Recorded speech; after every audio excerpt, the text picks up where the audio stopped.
Mr. O's Music. Hello you lot, and welcome to Mr. O's Music. I'm Mr. O, and this is music I like. Now I have to confess, I lost inspiration a bit this week.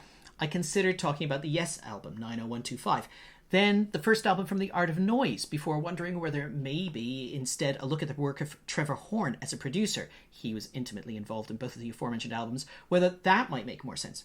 Then Dire Straits' amazing album Love Over Gold got some of a script written for it. Then I got bored with that, and briefly I considered talking about Jacob Collier's first album, In My Room, before it occurred to me that it was Canada Day this week, on July 1st. And so I really needed to do something about a Canadian band. The Tragically Hip, perhaps. Or Rush. Leonard Cohen, Joni Mitchell. No, surely it had to be Harvest Moon by Neil Young. But ultimately, I plumbed for the anarchic side of the Canadian music scene again. After the Bare Naked Ladies album, Gordon, a few weeks ago, what better follow-up than another debut album from another silly Torontonian ensemble? And so it is that we find ourselves this week looking at the first album from the Shuffle Demons, Streetnik.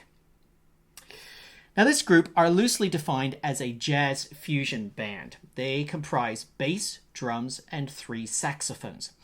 They have an idiosyncratic dress sense, and they cultivate a somewhat off-the-wall approach to improvisation in particular, which sometimes approaches, but rarely actually breaks into, freeform. Their harmonic sense often employs very parallel harmonies, which gives their music a Middle Eastern feel at times, but this is then frequently overlaid by bitonal melodies, which give the whole thing a slightly anarchic feel. Anyway, time for the tour. Let's get to the music.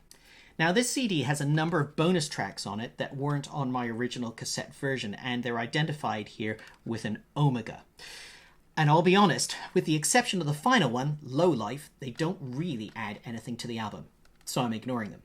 As for Low Life, it's what they used to play just before they would take a break in their live act. It's a sort of intermission music, fun and anarchic. The opening track then is one which they almost always play as they come on stage, and indeed this particular track on the album is recorded live. A Barry sax plays a syncopated riff which the others join in, with the alto playing a melody over the top which seems almost to be bitonal in places.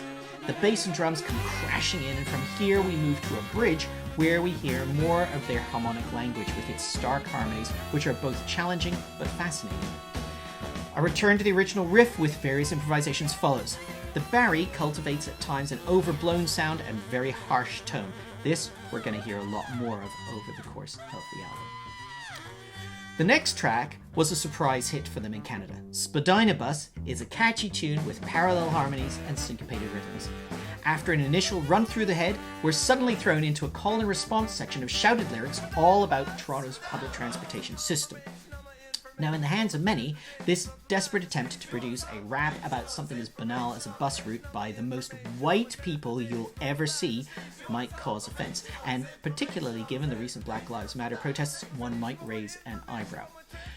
But it's so clearly scripted, and it's so tongue-in-cheek that personally, I think they do get away with it. I mean, you can't help but smile at lines like, "Dug deep down in my pocket to try and find some coin, but much to my chagrin, all I found was my groin."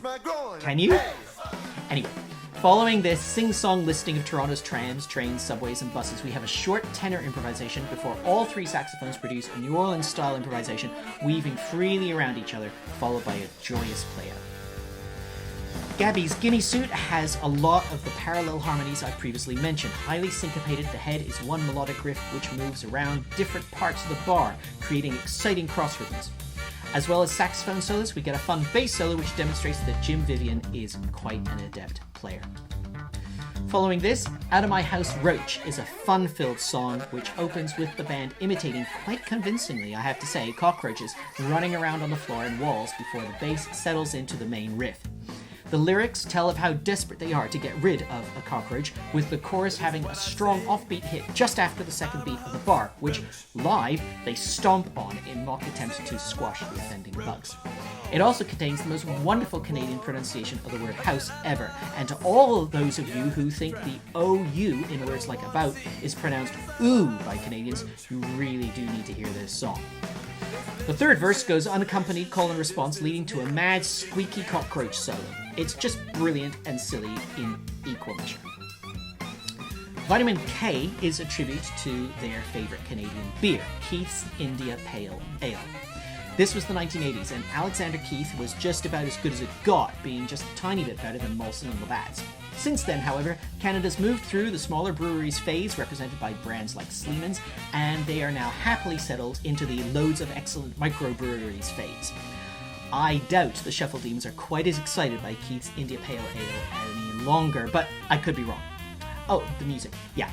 Good track, nice walking bass line, some good trading of eights between one of the saxes and drums too. Worth a listen. The Puker has a great opening riff played on the Barry sax. It's so distinctive that it's in fact been my ringtone for incoming texts for, well, ever since I got an iPhone. And my first iPhone was a 3GS, so according to Wikipedia, that's 11 years ago now. And to be honest, it feels like more than that. I mean, I don't even remember what life was like before an iPhone. You know, what did we do for... Anyway, I digress. Puker's got great lyrics, with each line ending with them all shouting, "The Puka!" There's a very fun cross between kind of scat vocalizations and New Orleans free improvisation in the middle. And towards the end, the saxophone improvisations keep being interrupted by the rest of the band pretending to throw up through their saxophones. Again, silly, full of fun. And then we get to the final track, Big Daddy Fat Boy, which is all about the baritone saxophone. It begins with a soulful line that gradually outlines a descending chromatic scale and seems to be somewhat confused in its tonality. On the repeat, the other two saxophones join, playing long, held notes that slide about chromatically and in some ways manage to confuse the tonality even further. On the third go-through, it does settle, and another wonderful interweaving of the three saxophones follows, with again that sense, as with so much of this album, that a lot of the interlocking harmonies and improvisations have either been left to chance or at the very least are designed to feel like they have been. Later, the Barry gets a little bit more confident and he rises up to the same pitch as the alto and tenor, meeting them on their turf, and the improvisations appear to become more random, with the occasional nods to the original tonic and chord sequence becoming less frequent. The music collapses into a full squeak fest about 2/3 of the way through before gradually finding its feet again, just in time to welcome in the drums and bass, who you realise at this point have been totally silent up to now. A beautifully slinky play-out from all leads us to the end of the album. There's no question that these guys are a live act. You can hear it in every note of their music. Having seen them live a few times, I can tell you they really are, or at least were, great fun to watch. And it may be that I wouldn't get quite such a kick out of this album if I hadn't seen them live myself on a number of occasions. What I will say about this album, though, is that their use of chromaticism and parallel harmonies produces an effect that isn't really quite like anything else I know, and for that alone, it's worth a listen. I'm sure that at the beginning of this video, as I was listing all the possible people I could have chosen for Canada Day, many of you were thinking, oh yeah, do that one.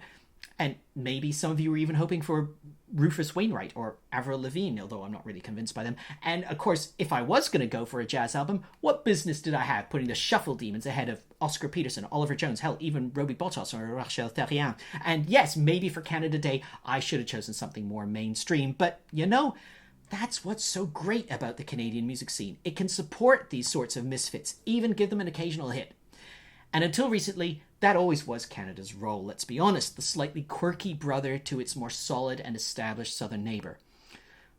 Obviously, in recent years, politically at least, the roles have been somewhat reversed, but there's part of me that still feels the Shuffle Demons are more Canadian than any tragically hip songs about endless forests with loon calls overlaid over the guitars. But heck, it's not a competition. There's always the 1st of July 2021. Thanks for listening. Do please subscribe, comment, click the bell. It's the best way to know when the next video arrives and to encourage me to make it. And I'll see you next time. Mr. Music.